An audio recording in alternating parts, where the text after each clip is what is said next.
to South Suburban Missionary Baptist Church, a church where God is up to something and it is something big. We are located at 15201 South Lexington Avenue in Harvey, Illinois, and our pastor is the Reverend Dr. Annette Jones.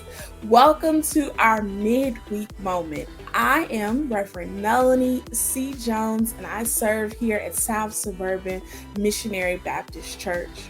As you know, this is the month of August. It is the 8th month of the year, which means new beginnings. We also celebrate this August season because it is the season which many of our middle to junior high to high school to college and even to graduate and professional schools where many folks return back to school. Last year, we focused our attention in the back to school midweek moments on preparing for undergraduate, preparing and learning and thinking about what are the best colleges, what are the best fit, how do we choose the right college. This year, we decided to focus our attention on graduate and professional schools. And for the last 4 weeks, we have talked to folks who have finished law school, folks in medical school, folks who have finished a PhD, as well as folks who have an advanced degree or master's degree in education. Tonight, today, I am super excited to welcome to this platform the Reverend DeQuon Quarles, who is pursuing a Master of Divinity degree at Howard University School of Divinity. Reverend Quarles is no stranger to the South Suburban family. Many of you know that he is my partner in life, love, and in ministry. And I am so excited that this back to school midweek moment focuses on theological education, seminary training, and we welcome to this platform none other than the Reverend DeQuon Quarles. Hey. How are you? How are you? I'm better now. I am so excited that you agree with some coaxing, I might add, but you definitely agreed to join us for this exciting conversation. So, your journey is one that is amazing to hear about. I am curious. We've been talking about graduate and professional schools and the need for training and for learning and for education and for pursuing advanced degrees. My first question for you is what inspired you to pursue seminary? I would say that I was called to preach at the age of 13, having no prior recollection of the call. And I was a young lad uh, who had a desire, a hunger for knowledge. And at that time, the church I was at, we served Uh, the church I was at was a large church. It was a mega church in the DC Metroplex. The church had just called a pastor with an earned PhD from Columbia Graduate School in New York, an individual with a MDiv from the Harvard Divinity School, and a BA from Morehouse College. And that was a rarity in Prince George's County. We had preachers who had doctorates, but none with an earned PhD, a doctor of philosophy. So I was drawn to that academic rigor. He had introduced us, the pastor at that time had introduced us to various voices such as Dr. Otis Moss, and who passed in Cleveland, Ohio, and Dr. Cleophas LaRue and Dr. Marvin McMickle. And these individuals were, as preachers know, top pulpiteers within the country and as well as in academia. And so what led me to that was not only having a burning for the preaching ministry, but also a hunger and passion for the Word of God, and not only that, a hungering and a hunger and thirst for theological education. And so, at a young age, I wanted to be great. And so, at 13, I was a fan of Martin Luther King, and he went to Morehouse, and as well as at the time Crozer Theological Seminary, and as well as a Boston University. So I wanted to be like King, and so that's what catapulted me into, thrusted me rather into that theological education field. Yeah, I love that. I love the fact that you speak to that your kind of initial interest came first through prodding of someone who was already serving in ministry, who was in pastoral leadership, who had those credentials, who was a witness and an encourager to say, yes, you can do this, and this is something that you should be able to pursue, but was also a model in many ways. And then through his training gave space and way for you to be introduced to so many other voices that Certainly. you can see their ministry and see them as even mentors from afar or from a distance. So it sounds like, I think I share the same kind of journey in terms of being a childhood preacher, right, at age 14. But even though you had that fire, that burning, that anointing very young, you knew that you wanted to supplement that also with formal training. Absolutely. Mhm. So, second question, what are the prerequisites for consideration for seminary? And tell us a little bit about how you prepared. I would say the prerequisites for consideration for seminary would be one, that a person is called to the gospel ministry.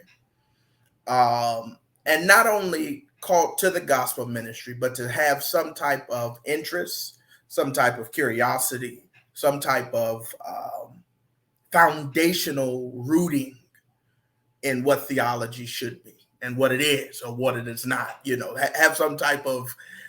I don't think a person should go to seminary wondering aimlessly, trying to find his or her voice.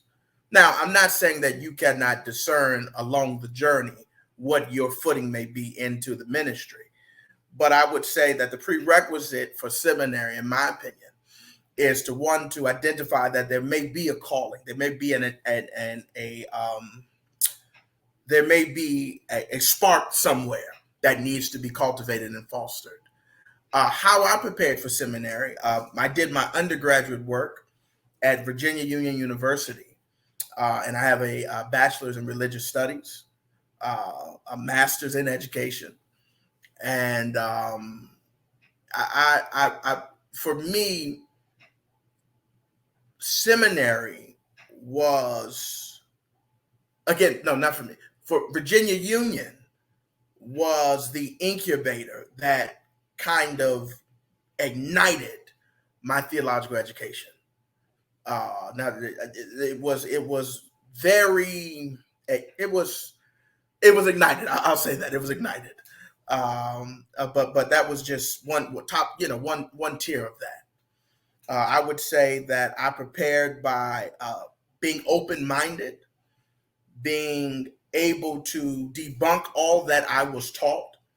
One of my professors would say reinterpreting and reimagining the narrative, that everything that you were taught from the pulpit may have not been sound, being just open-minded to the theological journey, and being a lifelong learner of that. So I think that's what prepared me. Yeah, I think, I there is no debate. Should someone go to seminary? Should there not? If you're called to preach, if there's a calling on your life, it's no question. Seminary ought to be your choice. Yeah. And that's from someone who teaches, at the seminary level. So it's not a question in that sense. And I agree, it is the call that should be the starting point for, if you identify a call, Yeah. how can you equip that call? How can you ensure that you're qualified for the work? Yeah. And Paul tells us to make full proof of our ministries.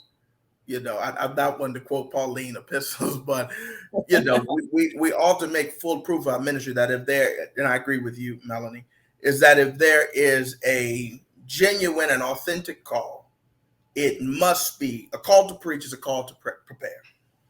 Mm-hmm. And you will, a tree is known by the fruit it bears. And that's just that. I mean, you can't say you have a call and, every discipline, whether you're a medical doctor, whether you're an attorney, every discipline requires you to have some schooling. And the same way I feel about the gospel ministry is that one who says that there is a call, they ought to legitimize that call by being able to cultivate that call and to have some credentialing with that call. So absolutely. If you want your doctors to do almost 8 to 10 years of schooling, your lawyers to do 3 or 4 years, you should want your preachers at least, right, to put in some time, at least 3 years or more for their training. I've been in school 100 years, so listen, talk about 35, but what time is what? How did you choose a good seminary, babe? Certainly.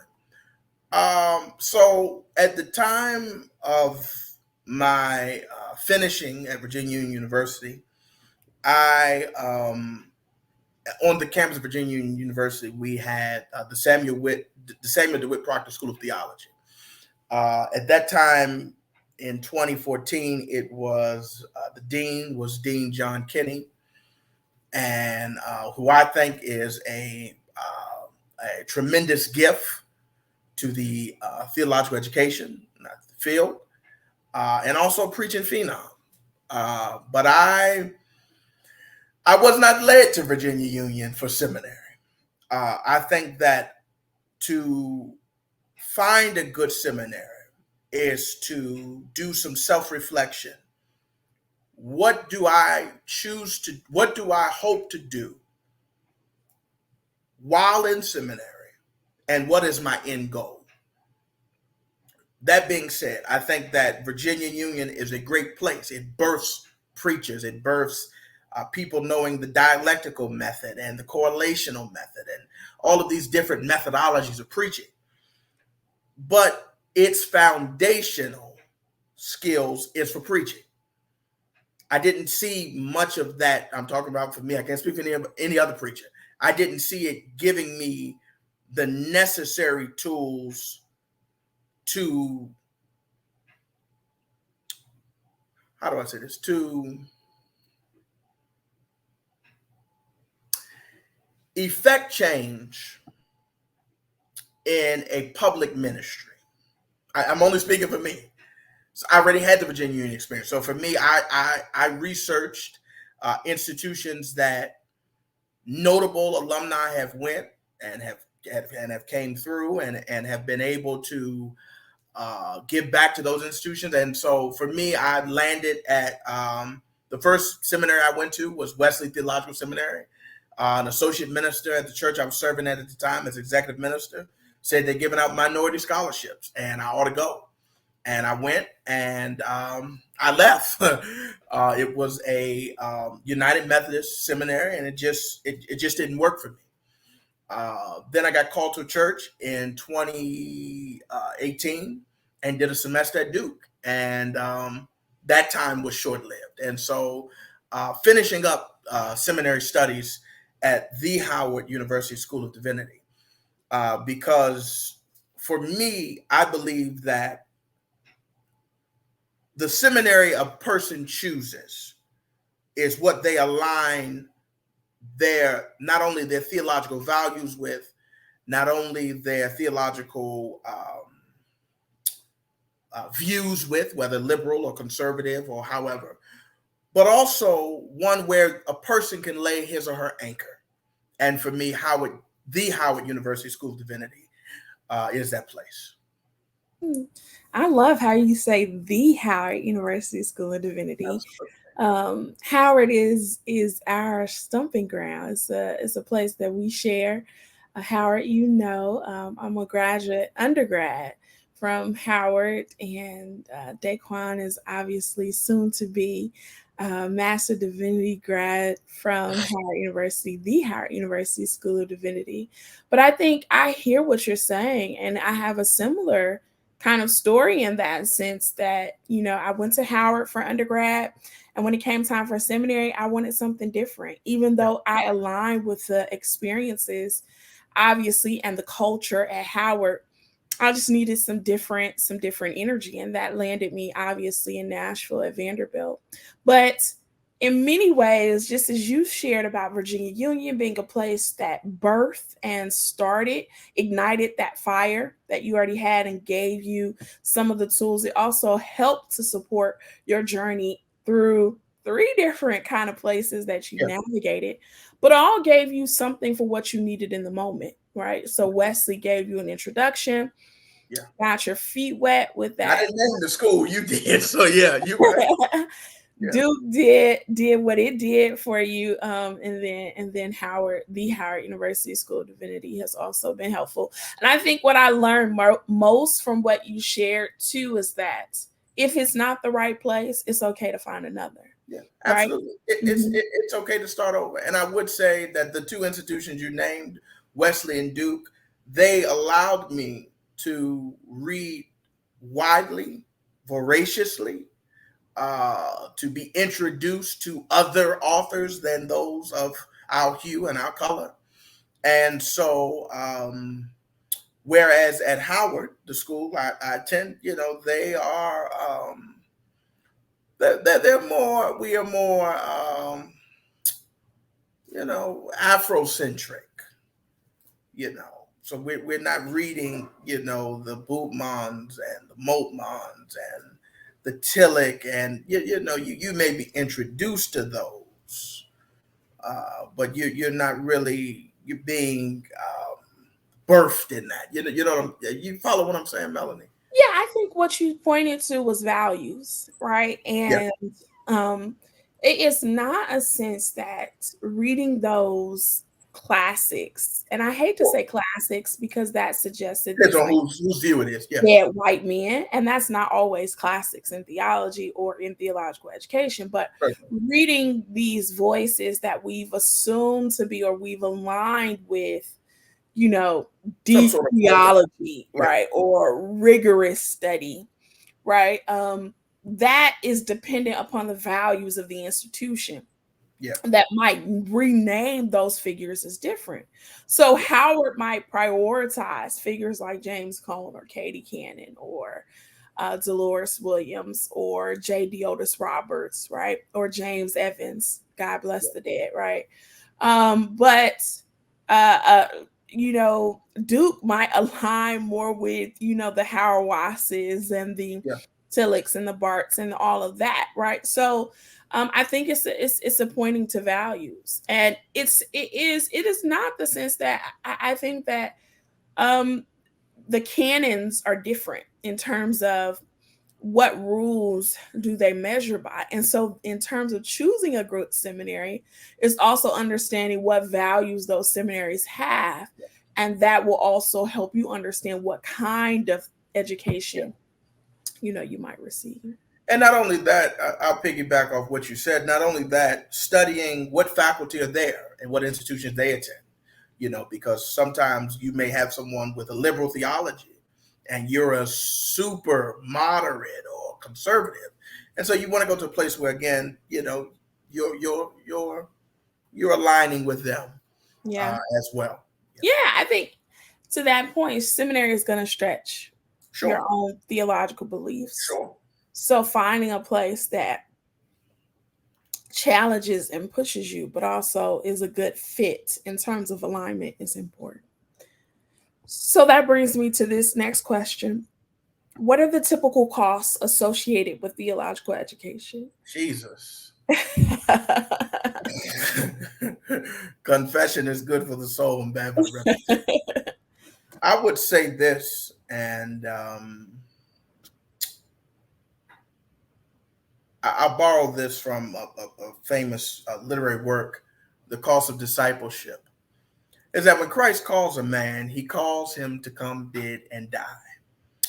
is that theological education is dying to oneself. It's a sacrifice. It is a life. It's a costly. It's costly. It's a life that is not your own. It's a Mm-hmm. sacrifice. Mm-hmm. I don't want to put out a dollar amount because we won't have too many folk going, but it is one that once you make that sacrifice, you will be richly blessed, and Mm-hmm. not only richly blessed, your ministry will flourish. Mm-hmm. Um, Yeah, I think that's awesome that the costs exceed dollars. So there's the tuition costs, right? There are the living expenses costs.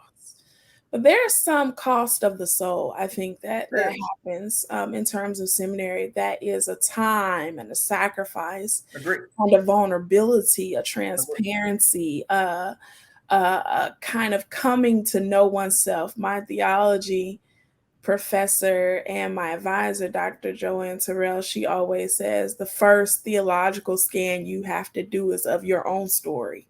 Yeah, And when you begin to peel back the layers of your own kind of story and relationship with God, then you'll you'll see, just in many ways how that influences the way you think, the way you act, the way you behave, right? The yeah, way you preach, the way yeah, you teach, right? What theologies you align with, what ideas and concepts become formative to your understanding. So the costs, as you say, are multiple, but they are some interior costs as well as the kind of exterior that we talked about in terms of finances and other things.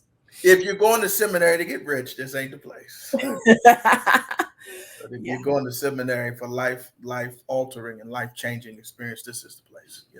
Mm. To that point, what's the biggest misconception about seminary? I will say this, that people believe that seminary will make you a great preacher. Mm. Seminary will land you a big cathedral church. Seminary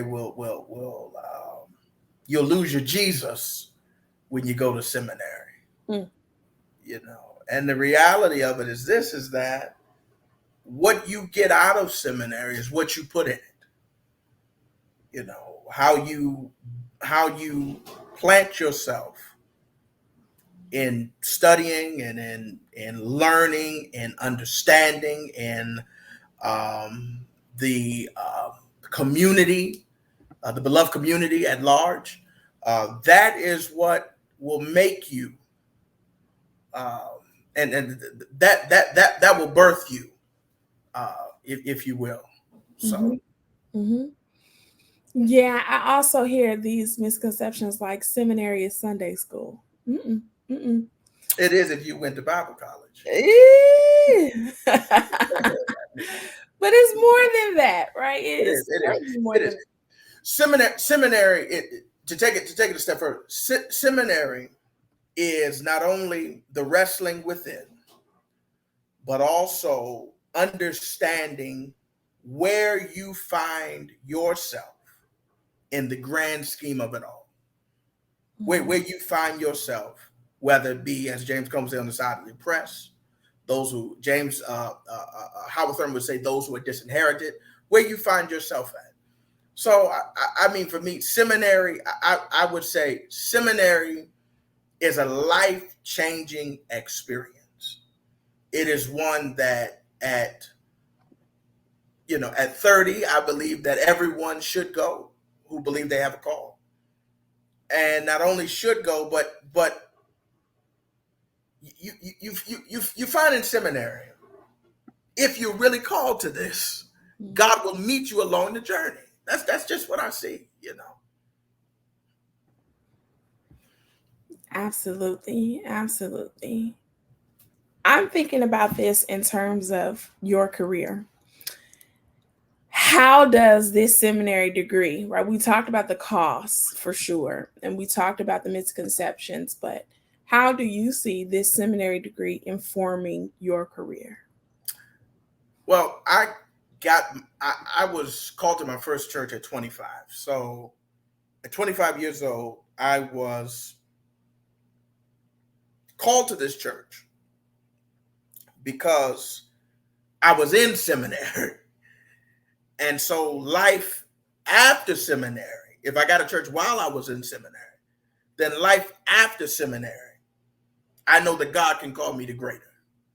So I would say that seminary, my father in the ministry, Dr. Gregory Jerome Fisher, would say this, is that seminary puts the polish on the preacher. It polishes the preacher up. So you're not putting Moses in the lion's den and Daniel at the Red Sea. You're putting people where they need to belong and different theologies. I would say that for one that says they are called to the pastorate, for one that says they are called to the work in public ministry, that this Masters of Divinity, this theological education, this helps legitimize, and I keep saying that word, legitimize, your theology. Not only your theology, your preparation, not only your preparation, but it also saying that the God that called you is the same God that you trusted to prepare you. And that God that prepares you will meet you on the journey and will supply where you need to be and make provision for that. My God.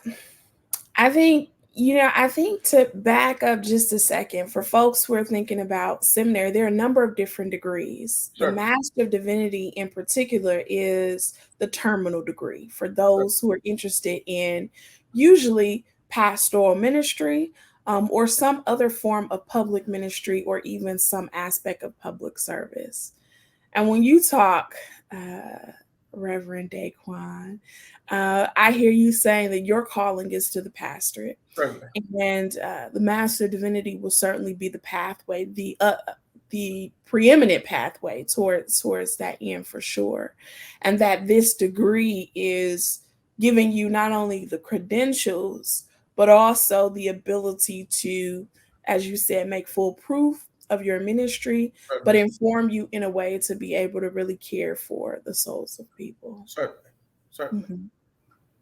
So I guess my last question, I literally could talk to you all day, all night. You do. You do.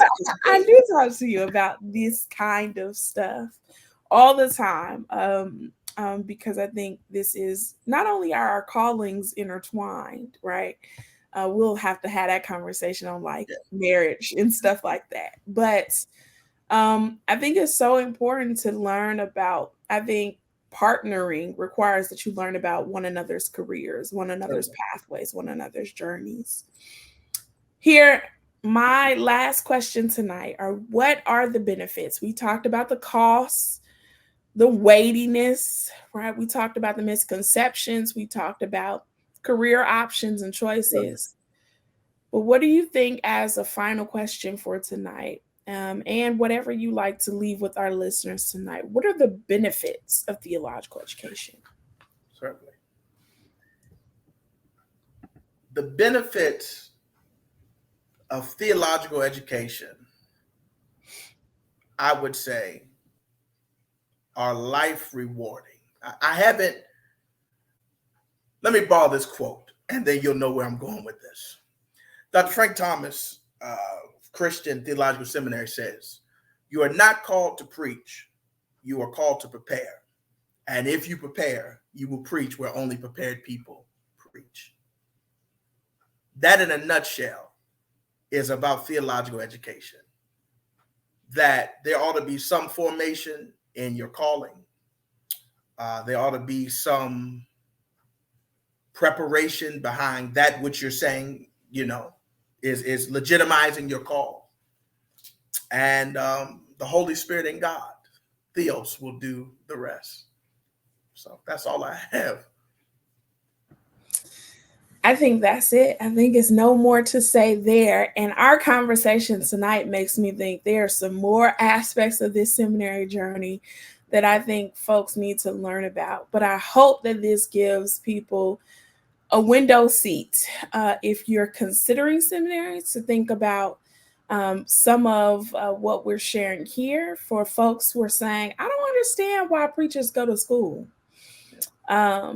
this is something that's helpful here. And if folks who are saying, no, I feel called to do more study and research in theological education, or to learn more even in religious studies, even though I may not feel a call to preach or a call to leadership, there's still room for you as well. Again, thank you to you, Reverend DeQuon, for joining us. You're always a blessing, and we're always blessed to have you in this space. Thank you for your participation, the gift of your time, and your extraordinary presence.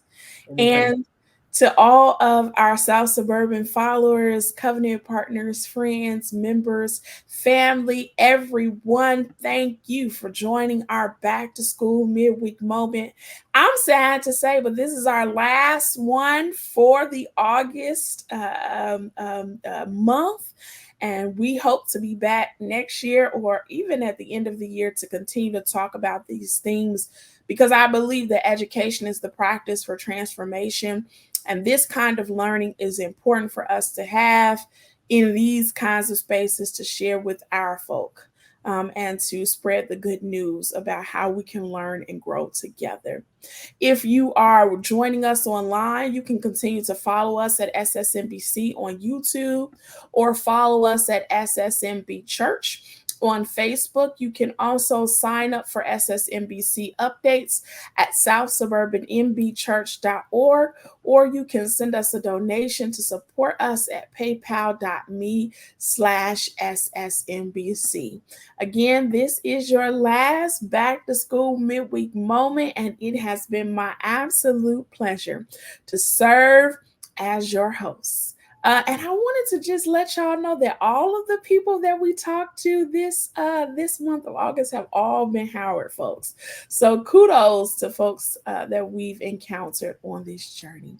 Thank y'all, South Suburban. Praise God for the Mecca. HU, you know. Love y'all. Take care. Bye. Blessings.